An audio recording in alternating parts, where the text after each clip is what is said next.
अस्सलाम वालेकुम बच्चों, आज हमारा लेक्चर नंबर 2 है ड्यूटीज़ ऑफ ज़िलादार के ऊपर। ज़िलादार इरिगेशन डिपार्टमेंट के अंदर एक बहुत ही ज़्यादा लुक्रेटिव, बहुत ही ज़्यादा इन्फ्लुएंशियल और बहुत ही ज़्यादा रिलैक्स जॉब है। मैंने इसका लेक्चर नंबर 1 ड्यूटीज़ ऑफ ज़िलादार के ऊपर एक बहुत ही डिटेल लेक्चर 32 मिनट्स का है, छोटा सा लेक्चर है, वो मैंने अपलोड किया हुआ है। उसका जो लिंक है वो मैं डिस्क्रिप्शन में डाल दूँगा और आप उस लेक्चर के अंदर सीखेंगे कि जो ज़िलेदार की ड्यूटीज़ एक्चुअल में ज़िलेदार कैसे काम कर रहा होता है। और आज उसके बाद टोटल ज़िलेदार की ड्यूटीज़ यहाँ पे पीपीएससी ने दी हुई हैं वो 9 हैं। 3 जो पहली सबसे ज़्यादा मेन थी वो मैंने की हैं और आज वाली जो 6 हैं ये उससे भी ज़्यादा इंपॉर्टेंट है, आपको पता होना चाहिए। देखें, जो पीपीएससी ने खुद ड्यूटीज़ दी हैं वो तो सारी ही इंपॉर्टेंट है। अब देखें ना, पीपीएससी ने खुद कहा है, तो जब आपसे वो पूछेंगे कि ज़िलेदार की ड्यूटीज़ बताएं, ज़िलेदार का काम क्या होगा, तो आपको इन 9 जो यहाँ पे लिखी हुई है पीपीएससी ने खुद दी हैं, आपको इनके बारे में कंप्लीट नॉलेज होना चाहिए। और वो आपको कैसे पता चलेगा? अब देखिए, मैं खुद इरिगेशन डिपार्टमेंट के अंदर काम कर रहा हूँ, तो मुझे यहाँ पे लिखे हुए एक एक वर्ड का एक्चुअल में पता है, क्योंकि ये सारी चीज़ें मेरे सामने हो रही होती हैं या कुछ चीज़ें मैं खुद कर रहा होता हूँ। तो ये आप लोग इन लेक्चर्स को आप ना समझिएगा, आप पहला लेक्चर 1 भी पूरा का पूरा सुने। कुछ बच्चे आते हैं फिर इंटरव्यू देने के बाद, जी सर हमारी तैयारी कंप्लीट नहीं थी, हमें कुछ चीज़ों का पता नहीं था। भी पता क्यों नहीं था? जब अपलोड किया हुआ है लेक्चर तो आप लोगों के लिए फ्री में, तो लेक्चर तो आप फ्री में सुन सकते हैं ना अपने आप के लिए। और जो बच्चे सिलेक्ट हो जाएंगे ज़िलेदार, वो बाद में जाके दुआएं देंगे मुझे कि सर वाकई कोई एक अच्छी पोस्ट पे हम आ गए हैं। तो आप लोगों ने लेक्चर 1 सुनना है, लेक्चर 2 ये अपलोड मैं कर दूंगा जिसके अंदर ड्यूटीज़ पूरी हो जाएंगी। और इसके अलावा जो पूरे का पूरा इरिगेशन डिपार्टमेंट है, इरिगेशन कैसे वर्किंग कर रहा होता है, इरिगेशन के अंदर क्या क्या चीज़ें इंक्लूड होती हैं, उनके मुकम्मल नोट्स। अब आप लोगों को पता है कि 8 तारीख से आप लोगों के इंटरव्यू स्टार्ट हो रहे हैं। मेरे पास जो मैंने रिकॉर्डेड लेक्चर्स किए हुए हैं इरिगेशन डिपार्टमेंट के मुतालिक, वो मैक्सिमम 10 लेक्चर्स हैं। अगर आप वो सुन लेंगे तो आपको इरिगेशन के मुतालिक कोई ऐसी चीज़ नहीं होगी जिसका आपको पता ना होगा। इरिगेशन डिपार्टमेंट के बारे में आप माहिर हो जाएंगे, क्योंकि वहाँ पर आप लोगों से जो मेनली सवाल होने हैं वो 2 तरह के होने हैं, या तो इरिगेशन डिपार्टमेंट के मुतालिक होंगे या फिर जनरल क्वेश्चन होंगे। तो इन दोनों की वेटेज इक्वल होगी। वहाँ पे एक बंदा इरिगेशन डिपार्टमेंट से आया होगा आपको इंटरव्यू लेने वाला, और वो आपसे इरिगेशन के मुतालिक ही सवाल करेगा। तो आपको उन चीज़ों के बारे में बहुत अच्छा पता होना चाहिए। तो ये स्क्रीन पर नंबर शो हो रहे हैं, आप इस नंबर पर रब्ता करके आप अपने आप को इनरोल करवा सकते हैं। हमारा एक पेड ग्रुप है, उसके अंदर मैं आपको कंप्लीट रिकॉर्डेड लेक्चर प्रोवाइड कर दूंगा, और वो रिकॉर्डेड लेक्चर्स आप लोगों को उस तरह डिटेल में कहीं और नहीं मिलेंगे, क्योंकि बाकी जितने भी लोग तैयारी करवा रहे हैं वो इरिगेशन डिपार्टमेंट के अंदर नहीं है। आप खुद कंपैरिजन कर लीजिएगा, जो बच्चा एनरोल करेगा उसको मैं पहला लेक्चर फ्री सेंड कर दूंगा, और वो देख सकेगा कि वाकई ही एक क्लियर डिफरेंस है एक इरिगेशन जो बंदा काम कर रहा है और जो एक मतलब जो बंदा बाहर से बैठ के देख रहा है चीज़ों को। तो ये इनरोलमेंट के लिए ये नंबर है, व्हाट्सअप नंबर है, आप इस नंबर पर रब्ता करके अपनी इनरोलमेंट करवा सकते हैं। मेरे असिस्टेंट ने आपको ग्रुप में ऐड कर देगा। और बाकी रही चीज़ें जी, शुरू करते हैं लेक्चर नंबर 2। लेक्चर नंबर 1 का जो लिंक है वो डिस्क्रिप्शन में मौजूद है। नंबर 4 पे जी, पहली 3 मैंने करवा दी हैं। Preparation of tawan case, collection of abiana, preparation of warabandi, पहली 3 हो गई हैं। आज है चौथी, preparation of revenue misal work. अब रेवेन्यू मिसल वर्क क्या है, या preparation of revenue misal work क्या है? वर्क। अब सबसे पहले आपको पता होना चाहिए कि मिसल वर्क क्या होती है, उसके बाद हम देखते हैं जी रेवेन्यू मिसल वर्क क्या होता है। मिसल वर्क बेसिकली जैसे कि मैं आपको बताऊँ कि एक बंदा है, उसने दरख्वास्त दी है वाराबंदी की, या फिर एक तवान केस की आई है, हमारे पास एक एप्लीकेशन आई है। तो अब उसके साथ वो जो एप्लीकेशन ये बेसिकली एक मिसल वर्क है, या ये मिसल वाराबंदी है। इस तरह की मिसलें होती हैं। अब इसके अंदर पहले एक बंदे ने आके एप्लीकेशन दी कि सर मेरी वाराबंदी की जाए, ये एप्लीकेशन है। उसके साथ उसने अपना खसरा लगाया, पर्चा मुल्कियत लगाया, पुरानी वाराबंदी लगाई, पार्ट प्लेन लगाया, उसके साथ जनाब लगाया रकबा छांट लगाया, परवाना ज़िलेदार का लगाया, और उसके बाद सारी चीज़ें जो जदीद परत है, फिर चक बंदी है, ये सारी चीज़ें। तो ये जितने डॉक्यूमेंट्स जो साहिल ने एप्लीकेशन दी उसके साथ ये सारे के सारे जो लगे हैं, इसको हम कहते हैं मिसल। मतलब कह लें कि एक कंप्लीट जो से कह लें कलेक्शन ऑफ डॉक्यूमेंट्स, या फिर एक जो कंप्लीट जो एक मजमूआ होगा कागज़ों का, या जिसके साथ कोई भी केस मुकम्मल हो जाए, दो भी केस मुकम्मल हो जाए, उसे कहते हैं मिसल। वो लाजमी नहीं कि मिसल पूरी हो, मतलब उसमें फ़र्ज़ करें यहाँ पर इसके अंदर 10 डॉक्यूमेंट्स लगने चाहिए। तो ये जब से कोई एप्लीकेशन स्टार्ट हो जाती है ना, कोई भी प्रोसेस स्टार्ट हो जाता है, उसे कहते हैं मिसल। अब वो मिसल होगी अब वाराबंदी की। अब अगर जब वो कंप्लीट हो जाएगी, जितने डॉक्यूमेंट्स लगने चाहिए, जितने अथॉरिटीज़ के साइन होने चाहिए, वो हमारे पास हो जाएगी कंप्लीट मिसल। और अगर कुछ रहती हुई कुछ डॉक्यूमेंट मिसल, तो हम क्या नामुकम्मल मिसल है। तो मिसल बेसिकली कह लें कि एक सम सॉर्ट ऑफ एप्लीकेशन है। जैसे आप किसी बैंक में एप्लीकेशन देते हैं जी मुझे ये काम करवाना है, वैसे ही ये यहाँ पे मिसल होती है। कोई भी साहिल आके एप्लीकेशन देता है अपने किसी भी काम के लिए, और फिर उसके बाद जो महकमा इरीगेशन है उसके साथ जो जो डॉक्यूमेंट्स ज़रूरी हैं लगाता है, जो भी तहकीकात करता है, जो भी काम होता है, जो प्रोसीजर मुकम्मल करने के लिए जो जो चीज़ें डॉक्यूमेंट्स रिक्वायर्ड होते हैं साथ लगाते हैं, उसे कहते हैं प्रिपरेशन ऑफ मिसल वर्क, और वो मिसल वर्क काम तैयार हो रहा होता है। अब रेवेन्यू मिसल वर्क का काम क्या है, या रेवेन्यू मिसल वर्क क्या होती है? बेसिकली कोई भी वाराबंदी है ना, तो वाराबंदी क्या होती है? पहले आपने किसान को पानी प्रोवाइड करना है और उसके बाद उसे टैक्स लेना है, उसे अभियाना लेना है गवर्नमेंट का, तो वो भी क्या है? रेवेन्यू है। अगर कोई खाला टूट गया, अब खाला टूटने के बाद किसी जिस बंदे ने खाला तोड़ा है, उसके बाद उस खाले के उसको मुरम्मत करने के लिए कितना पैसे चाहिए, उस खाले को दोबारा रिपेयर करना है ना, तो रिपेयर करने के लिए कितना खर्चा आएगा, तो वो उस बंदे से लिया जाएगा जिस बंदे ने तोड़ा है खाला। तो वो जो सारी की सारी रेवेन्यू मिसल वर्क होगी तैयार करेगा, वो ठेकेदार करेगा, वो जाके असेसमेंट करेगा जी खाला कितना टूटा है, खाले को कितना नुकसान हुआ है, इसको बनाने में कितना खर्चा आया है, कि अपना सारी चीज़ें जो इंक्लूड होंगी, तो वो सारे का सारा उस बंदे ने खाला तोड़ने की वजह से ये सारा खर्चा हो रहा है। तो बेसिकली ये क्या होगा? Preparation of missal work. तो ये वाराबंदी की भी हो सकती है, ये खाला टूटने की भी हो सकती है, इसे शिकस्तगी खाला कहते हैं, या फिर कोई नहर को नुकसान पहुंचा सकते हैं, या कुछ भी जिसमें पैसे इन्वॉल्व होंगे। महकमा इरीगेशन उसके अपना काम करेगा, देखेगा, या कह लें इंस्पेक्शन करेगा कि यहाँ भी कितना खर्चा हुआ है, कितना हो जाएगा, या वो काम मुकम्मल दोबारा सही करने के लिए। तो वो बेसिकली क्या होगी? हमारे पास मिसल वर्क होगा, रेवेन्यू मिसल वर्क होगा। वो वाराबंदी हो सकती है, वो शिकस्तगी खाला की इंस्पेक्शन हो सकती है, या फिर वो तवान केसेस लेना। अब देखें ना जी, मैंने कल तवान केसेस बनाए हैं। अब तवान केस क्या होता है? अब जिस बंदे ने पानी चोरी किया है, पानी चोरी करने के बाद उसको जुर्माना करना है महकमा इरीगेशन, उससे तवान लेने हैं कि आपने फ़र्ज़ करें 1 एकड़ को पानी लगाया, 2 को लगाया, 5 को लगाया। अब उसके साथ क्या क्या चीज़ें लगती हैं?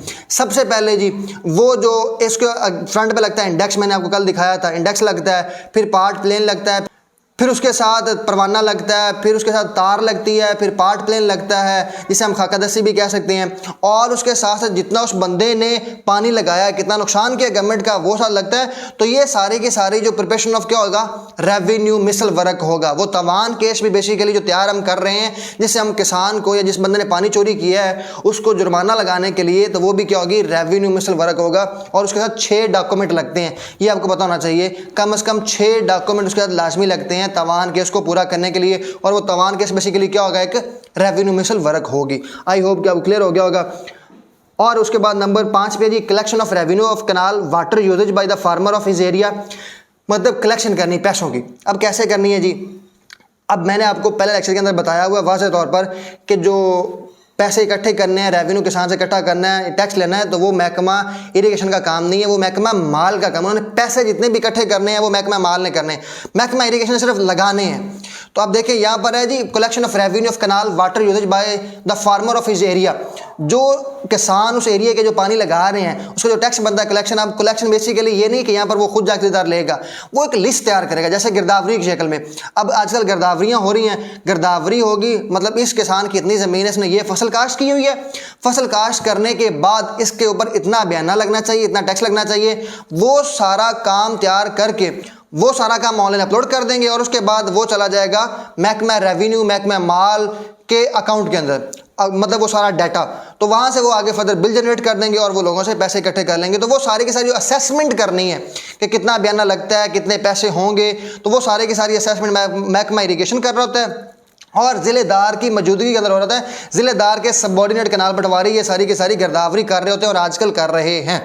तो ये जी हमारे पास ये है कि collection of revenue of canal water uses, मतलब जिसे कह लें अभियाना water tax. He is also responsible for resolution of disputes relating to water uses and allied matters of the area of his jurisdiction. अब वो कह रहे हैं कि जितने भी डिस्प्यूट्स होते हैं, अब डिस्प्यूट से क्या मुराद है? वो कह रहे हैं कि ज़िलेदार के अंदर जितना एरिया है, जितना उसके एरिया उसके जुरिसडिक्शन में आता है, वो कह रहे हैं उसके अंदर जितने भी डिस्प्यूट्स होंगे महकमा इरीगेशन के मुतालिक। अब वो क्या है? फ़र्ज़ कह रहे हैं कोई बंदा वाराबंदी को मान नहीं रहा, पटवारी ने वाराबंदी की जो मिसल है वो कंप्लीट की है, SDO ने साइन कर दिए, ज़िलेदार ने साइन कर दिए, मतलब वो मिसल वर्क कंप्लीट होगी, पटवारी जाके पर्चियाँ भी तकसीम कर रहा है लोगों तक। अब कोई इंडिविजुअल वहाँ से उसी मौके के अंदर वो कहता है जी मैं तो मानता ही नहीं इसको, मैं पानी अपनी मर्जी से लगाऊंगा। तो वो क्या है? बेसिकली डिस्प्यूट हो गया ना लोगों के दरमियान। एक बंदे कहता है जी मेरा पानी, दूसरा कहता है मेरा है, तो डिस्प्यूट हो गया। वो क्या है? वो उसको हल करना।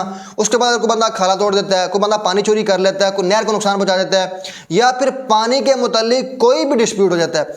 फ़र्ज़ करें जी वो बयाने के मुतालिक हो सकता है, किसी बंदे को बयाना ज़्यादा लग के आ गया, फ़र्ज़ करें उसकी ज़मीन 5 एकड़ है, पटवारी से गलती होगी, उसने 6 एकड़ का लगा दिया। अब क्या होगा, वो जो डिस्प्यूट आ गया वो जाके कहेगा जी मेरे पास तो इतने पैसे नहीं है, मैं इतने पे नहीं करता क्योंकि मेरी ज़मीन तो 5 एकड़ है, आप मौका देख लें जाकर, तो यहाँ पर मुझे 6 एकड़ का आया, ये 10 एकड़ का आया, तो ये भी डिस्प्यूट है बेसिकली। उसको रिजॉल्व कौन करेगा, जिलेदार करेगा। जिलेदार उसकी दोबारा इंस्पेक्शन करवाएगा पटवारी से जाके या खुद जाके मौका देखेगा, तो वो बेसिकली क्या डिस्प्यूट है, या फिर पानी चोरी के ऊपर है, या फिर दो किसानों के दरमियान पानी की वाराबंदी को लेके है, या फिर शिकस्त की खाला है, या फिर मतलब वहाँ से रास्ते का है, या फिर समटाइम ऐसा होता है कि खाला मतलब फ़र्ज़ करें इस यहाँ से खाला जा रहा है, अब यहाँ पर एक बंदा है उसको पानी इस खाले से पहले लग रहा था, लेकिन ये जो शुरू वाले बंदे हैं इन्होंने खाला तोड़ दिया, आगे पानी नहीं जाने दे रहे, तो ये जो खाला टूट गया इसका भी डिस्प्यूट कौन रिजॉल्व करेगा, जिलेदार करेगा। और उसके बाद फ़र्ज़ करें जी एक बंदा है उसके इस खाले के ऊपर उसकी पहले वाराबंदी है लेकिन उसकी ज़मीन इधर पड़ी है दूर, उसको इस खाले से पानी अच्छा लग सकता है, तो वो जाके दोबारा जाके जो एप्लीकेशन देगा मिसल वर्क बनेगी, तो वो भी सारे की सारी कौन डील कर रहा होता है, वो भी जिलेदार कर रहा होता है। तो ये बेसिकली नंबर 5 था। तो ये सारी की सारी जिलेदार की मतलब कह लें कि जिलेदार महकमा इरीगेशन के अंदर एक जान होती है। उसके बाद ये नंबर 6 पे हमारे पास है। इसके अलावा जितने भी पानी के मुताल्लिक जो है ना जी हमारे पास डिस्प्यूट्स होंगे वो जिलेदार ही सॉल्व कर रहा होगा। नंबर 6 पे जी preparation of court cases of revenue and assist the deputy canal collector. अब ये क्या चीज़ है, कोर्ट केसेस, आप लोग जो जिलेदार होंगे ना, जो जिलेदार लग जाएंगे बच्चे, वो कोर्ट केसेस को भी डील कर रहे होंगे। कोर्ट केसेस क्या है जी, फ़र्ज़ करें जी कोई वाराबंदी के ऊपर मसला बन गया, वो भी जब बंदा जाके कोर्ट में केस कर दे, नंबर 1 वो आपके ऊपर नहीं करेगा, आप इंडेमनिटीफाइड होंगे। मतलब क्या है कि आपने गुड फेथ के अंदर काम किया, अब लोगों के दरमियान डिस्प्यूट हो गया, तो वहाँ पर वो अगर जज बुला लेता है कि जी ये डिस्प्यूट कैसे सॉल्व होगा या एक्चुअल में काम क्या है कि वाराबंदी सही है या नहीं है, तो जो भी कोर्ट केस के अंदर जाके रिप्रेजेंट कर रहा होगा वो जिलेदार कर रहा होगा, नंबर 1। नंबर 2 पर बात ये है कि अब फ़र्ज़ करें जी तवान केसेस हैं, अब एक बंदे ने पानी चोरी कर लिया है, पानी चोरी करने के बाद उसके ऊपर FIR होगी, FIR होने के बाद कोर्ट में चला गया केस, तो कोर्ट के अंदर कौन जाएगा, महकमा इरीगेशन के मुतालिक कि वाकई इसने बंदे ने पानी चोरी किया, तो वो जिलेदार जाएगा। इधर से एक साहिल आएगा या मुलजिम आएगा इसने पानी चोरी किया हुआ है, इधर से जिलेदार होगा, कोर्ट के अंदर जाके जनाब वो रिप्रेजेंट करेंगे और जज उसको जितना भी होगा वो मतलब उसको जुर्माना कर देगा। तो बेसिकली जिलेदार जो होगा वो कोर्ट केसेस को भी हैंडल कर रहा होगा।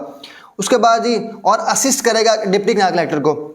डिप्टी कैनाल कलेक्टर जिलेदार के ऊपर मतलब कह रहे हैं कि सुपरविजन कर रहा होता है, वो इससे ऊपर हायर अथॉरिटी होती है।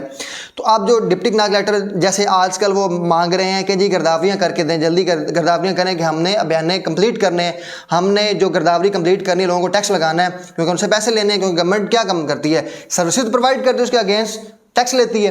तो डिप्टी कैनाल कलेक्टर किसको कहेगा, वो कहेगा जिलेदार को, जिलेदार उसको असिस्ट कर रहा होगा डिप्टी कैनाल कलेक्टर को। जिलादार जो होते हैं वो एक एग्जाम पास करके डिप्टी कैनाल कलेक्टर बनते हैं, प्रमोशन होती है जिलादार की एज डिप्टी कैनाल कलेक्टर। ये भी बहुत अच्छी पोस्ट है, आप लोग फर्दर फ्यूचर में जाके डिप्टी कैनाल कलेक्टर भी बन सकते हैं। तो इस तरह होता है कि जी वो एक एग्जाम पास करते हैं। कैसे एग्जाम होता है इसके ऊपर मैंने वीडियो बनाई है, उसका लिंक भी मैं डिस्क्रिप्शन में दे दूंगा, वो भी आप लोगों के लिए बहुत ज़्यादा ज़रूरी है क्योंकि वो वहाँ पे आप लोगों से पूछ लेते हैं जी जिलादार की प्रमोशन क्या होगी या जिलादार की हायरार्की क्या है, तो आपको वो पता होनी चाहिए। उसके मुतालिक जी उसके बाद मैंने पूरी जिलेदार के हायरार्की के ऊपर एक लेक्चर बनाया हुआ है, वो भी मैं आपके साथ शेयर कर दूंगा, वो उसका डिस्क्रिप्शन में लिंक दे दूंगा, तो आप उसको जाके लाजमी सुन लीजिएगा। और जितने भी मामलात होंगे, फ़र्ज़ करें जी कहीं पर कोई नहर का मसला आ गया, नहर टूट गई है, या फिर कोई नहर की जो जिसे कहते हैं ना बाल सफाई करना है तो वो हो गया है, या फिर कोई रस्ते का डिस्प्यूट आ गया, कोई पानी का डिस्प्यूट आ गया, गिरदावरी है, तवान केसेस हैं, फ़र्द कासरान है। फ़र्द कासरान मैं आपको यहाँ पर बता दूँ बड़ा शॉर्ट में, कोई बंदा जब पानी चोरी करता है, कोई भी बंदा जब पानी चोरी करता है, जो फर्स्ट रिपोर्ट जैसे होती है ना थाने के अंदर FIR, जो फर्स्ट रिपोर्ट महकमा इरीगेशन बनाता है उसे फ़र्द कासरान बोलते हैं। काफ अलिफ का स्वाद रे अलिफ नून, ये से कहते हैं फ़र्द कासरान। फ़र्द कासरान बेसिकली पहला होती है फर्स्ट रिपोर्ट कह ले जो महकमा इरीगेशन करता है, मतलब जो सब इंजीनियर है या SDO है उसने तार दे दी कि पानी चोरी हुआ है जी। उसके बाद क्या होता है, उसके बाद जो पटवारी होता है वो जाके मौके पे चेक करता है कि वाकई कितना पानी कहाँ से चोरी हुआ है, किस बंदे ने चोरी किया है और किस बंदे ने चोरी करने के बाद कितनी फसल को पानी लगाया है। इसे कहते हैं फ़र्द कासरान और ये पटवारी कंप्लीट करता है, लेकिन ये होता है किसकी मौजूदगी में, जिलेदार की सुपरविजन के अंदर हो रहा होता है। तो वो फ़र्द कासरान मुकम्मल करना, तो ये सारे का सारा काम अब ये हो गया है। इसके बाद फर्दर इसके ऊपर तवान केस लगेगा, तो जो कोर्ट के अंदर मामला जाएगा उसको कौन डील कर रहा होगा, उसको कर रहा होगा जिलेदार कर रहा होगा बेसिकली। उसके बाद नेक्स्ट वन हमारे पास है ओकेजनल टास्क। ये 6 जो मेन टास्क है कंप्लीट हो गए हैं, मेन रिस्पॉन्सिबिलिटीज़ एंड टास्क। अब आते हैं 3 ओकेजनल। सबसे पहले जी जो पहला ओकेजनल है, to pursue the cases regarding assessment of abiana, warabandi, canal water supply, compensation etcetera in the court of law. मतलब ये कह लें जो मैंने आपको पहले चीज़ें बताई है ना कि अगर कोई असेसमेंट हुआ है, अबियाने के अंदर असेसमेंट के अंदर गलती हो गई है, पहले ज़मींदार की 5 एकड़ ज़मीन थी, उसको 10 एकड़ का लग गया है, उसने ज्वार बीजी हुई थी, बाजरा बीजा हुआ था, गंदम बीजी हुई थी, लेकिन उसको लग गया चावलों का। रेट में डिफरेंस है ना, सन 2023 के बाद रेट्स के अंदर डिफरेंस आया है, तो वो डिफरेंस जो आया उसको कैसे ख़त्म करना जिलेदार कर रहा होगा। फिर कनाल वाटर सप्लाई के मतलब कैसे सप्लाई होनी है, किस तरह फटा लगेगा, वो सारा काम जिलेदार के अंडर हो रहा होगा। फिर अगर कोई बंदा किसान आ गया है, उसके पास मतलब उसको गलत लग गया है, तो उसको कंपनसेट भी तो करना है ना, तो वो भी जिलेदार कर रहा होगा। और इन द कोर्ट ऑफ लॉ मतलब वो कानून को मद्देनजर रखते हुए कर रहा होगा। फिर सेकंड है जी emergency duties in case of flood and wide spread calamities. जैसे आजकल फ्लड आया हुआ है, तो फ्लड के अंदर जिलेदार की ड्यूटीज़ भी लगी होती हैं कि वो जाके जो फ्लड रिलीफ कैंप लगे होते हैं वहाँ पर जाके वो जितने भी लोग आए होते हैं उनको रिलीफ प्रोवाइड करना, ये एक ओकेजनल ड्यूटी है। इसमें कनाल पटवारी, ज़िलेदार, इसमें हमारे पास असिस्टेंट कमिश्नर, तहसीलदार, माली पटवारी और उसके बाद महकमा हेल्थ, महकमा एग्रीकल्चर, सारे लोग आए होते हैं। ऐसा नहीं कि सिर्फ ज़िलेदार जगह, सारे लोग एक सेंटर के अंदर कम से कम 8 से 10 महकमे बैठे होते हैं। कुछ लाइफ स्टॉक वाले भी बैठे होते हैं, कुछ जानवर आ जाए तो उसको कैसे टेक केयर करना है, कोई इंसान आए जिसको खाना, उसको रिहाइश, ये सारी चीज़ें 8-10 डिपार्टमेंट वहाँ पर मौजूद होते हैं जो लोगों को रिलीफ प्रोवाइड कर रहे होते हैं। तो खाने की शक्ल में, कपड़ों की शक्ल में, सेहत की शक्ल में, लाइफ स्टॉक है, उनका जानवरों का चारा है, तो ये सारे के सारे वहाँ पे ये एक ओकेजनल ड्यूटी है। तो ये सारे महकमे होते हैं, यहाँ पर सिर्फ आप अकेले नहीं होंगे, बाकी महकमे भी यहाँ पे मौजूद होंगे।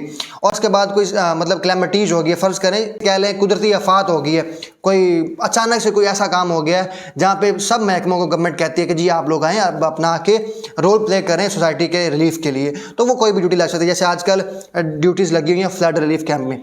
फिर है जी एनुअल डेसिलेटिंग ऑफ के चैनल्स। अब चैनल्स क्या होते हैं बेसिकली, या डिस्टिलेटिंग क्या होती है, मतलब कह लें कि बल्क सफाई, सालाना तौर पर नहरों की सफाई करवाना। जो खाले होते हैं ना, खाले नहर से जो खाला जा रहा था किसान की फसल तक, वो खुद ब खुद किसान कर रहे होते हैं। लेकिन जो मेन चैनल्स हैं, जो नहरें हैं, उनकी सफाई महकमा इरिगेशन करवा रहा होता है, और वो उनको कौन सुपरवाइज कर रहा होता है, जिलेदार कर रहा होता है, और सब इंजीनियर जो होता है वो भी कर रहा होता है। तो ये बेसिकली इस तरह होता है। अब चैनल क्या है ये आपको बताना चाहिए। कोई नहर है ना, तो नहर के अंदर जहाँ पे पानी चल रहा है उसको कहते हैं चैनल। जो दरिया है, फर्ज करें दरिया इतना बड़ा दरिया है, तो उसके अंदर जो पानी चल रहा है, जिस ज़मीन के ऊपर पानी चल रहा है उसको कहते हैं चैनल। तो ये बेसिकली इसकी सफाई होती है और सालाना तौर पर होती है। तो ये हमारे पास ये ड्यूटीज़ ऑफ ज़िलादार, इसके ऊपर मैंने लेक्चर 1 भी बनाया हुआ, लेक्चर 2 भी है, आप दोनों जाके देखें। और अगर आप इनरोलमेंट करवाना चाहते हैं कंप्लीट इरिगेशन के मुतालिक नॉलेज लेने के लिए, आपको पता होना चाहिए कि इरिगेशन के अंदर क्या क्या चीज़ें इंक्लूड हैं, कैसे वर्किंग होती है। इसके ऊपर नोट्स भी हैं और उसके ऊपर रिकॉर्डेड लेक्चर्स भी हैं। आप में से वो बच्चे जिनका इंटरव्यू 8 को है, वो इन 2 दिन के अंदर भी अपनी मुकम्मल तैयारी कर सकते हैं इरिगेशन के हवाले से। ये था हमारा आज का लेक्चर। चैनल को सब्सक्राइब कर लें, वीडियो को लाइक ज़रूर करें और अपने दोस्तों को शेयर ज़रूर करें। Stay tune. अल्लाह हाफिज़।